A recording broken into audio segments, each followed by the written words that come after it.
Episode 180, Melarikan Diri. Mereka bertanya-tanya, dari mana Fei Hung mendapatkan pakaian untuk diganti jika saat ini mereka berada di tengah-tengah seluruh kota yang hancur dan sepi. Aku baik-baik saja, Bibi.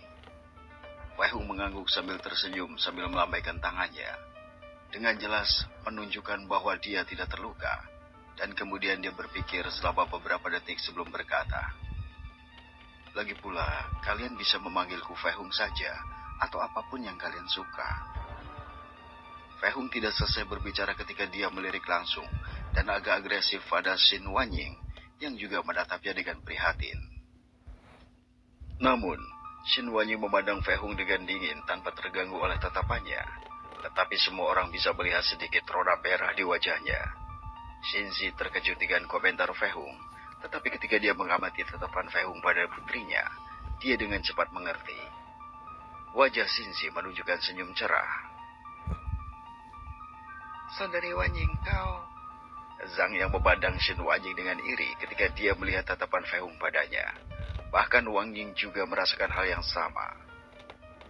Lin Meng, Zhang Yang, Wang Ying, Xin Wanying, dan Ling Xi, mereka berlima akhirnya saling memandang dengan heran.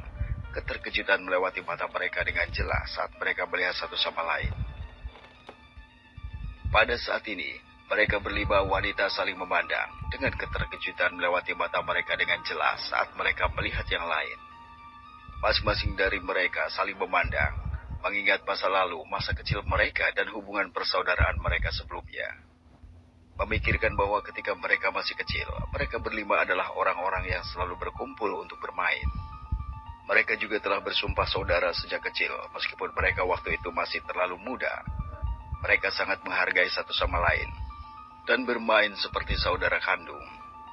Tetapi karena masalah yang selalu datang dari keluarga Luo dan keluarga King, mereka berpisah dan perlahan-lahan kehilangan komunikasi.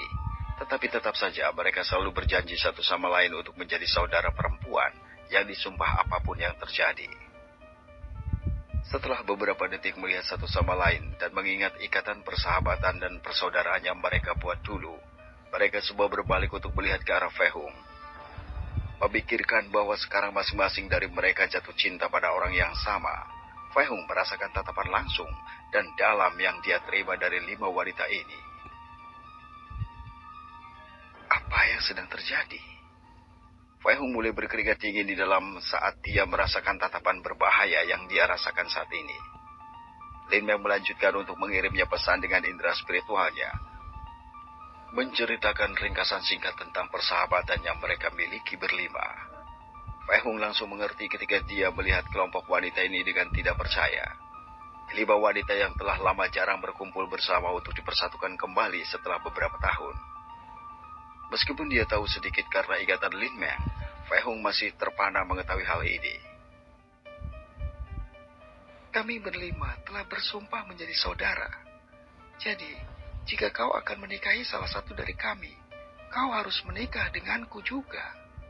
Zhang yang mendekatinya saat dia menyentuh dada Fei Hung dengan jarinya. Dia memasang senyum saat dia menatap langsung ke mata Fei Hung. "Jika kau tidak menikahi kami semua, saudari Lin Meng, Ling Xi, dan Wanying tidak akan menikahimu." Zhang yang menatap Fei Hung dengan provokasi, tidak peduli apakah ayahnya atau yang lainnya menonton dan mendengarkan mereka. Fei Hung mengangkat alisnya karena terkejut saat dia mengalihkan pandangannya ke masing-masing wanita ini, menyadari bahwa masing-masing dari mereka menatapnya dengan ekspresi yang berbeda. Dia bahkan bisa melihat sedikit rona merah di wajah Wang Ying. Jadi sekarang dia yakin gadis ini juga memiliki perasaan padanya. Hanya Wang Ying yang sedikit malu mengungkapkan perasaannya, jadi dia tidak seberani Zhang Yang. Fei Hung mengerutkan kening selama beberapa detik dan kemudian dengan tenang bertanya kepada Zhang Yang. "Jadi, jika ada 10, 20, atau bahkan 30 saudara perempuan kalian yang disumpah, apakah aku harus menikahi mereka semua?" Fei Hung tersenyum dengan sedikit ejekan pada Zhang Yang, memberi pandangan padanya bahwa provokasi itu tidak berhasil dengannya. Zhang Yang cemberut ketika dia melihat kekeras kepalaan Fei Hung untuk menghindari menikahinya. Namun, dia tidak mau menyerah dan terus menatap Fei Hung. Tak satupun dari mereka mundur dari tatapan menantang satu sama lain.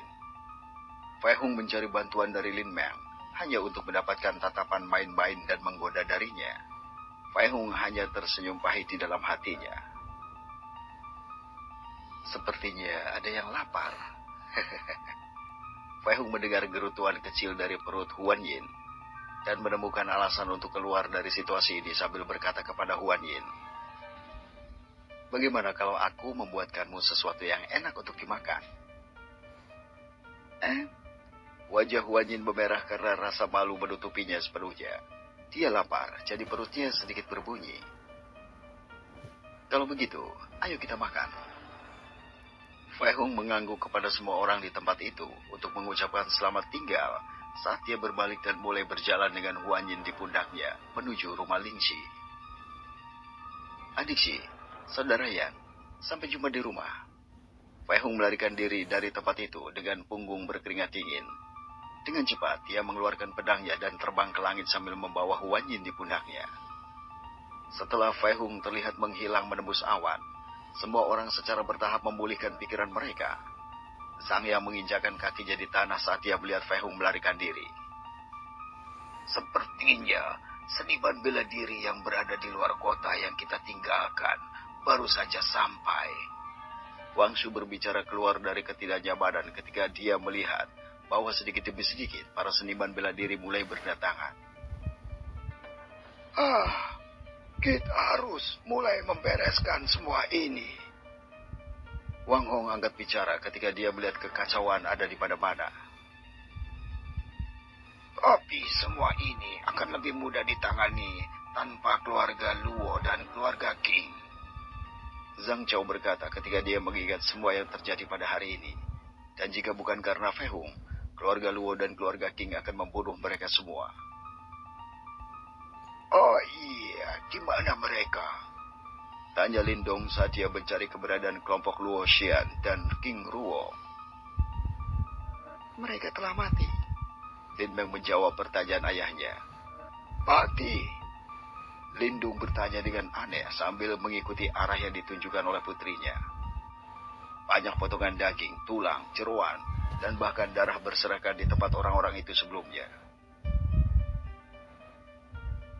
"Pria itu membunuh mereka dengan meningkatkan kekuatannya saat melemparkan serangan kepada Fei Hung, membiarkan sebagian kekuatannya membunuh mereka sepenuhnya."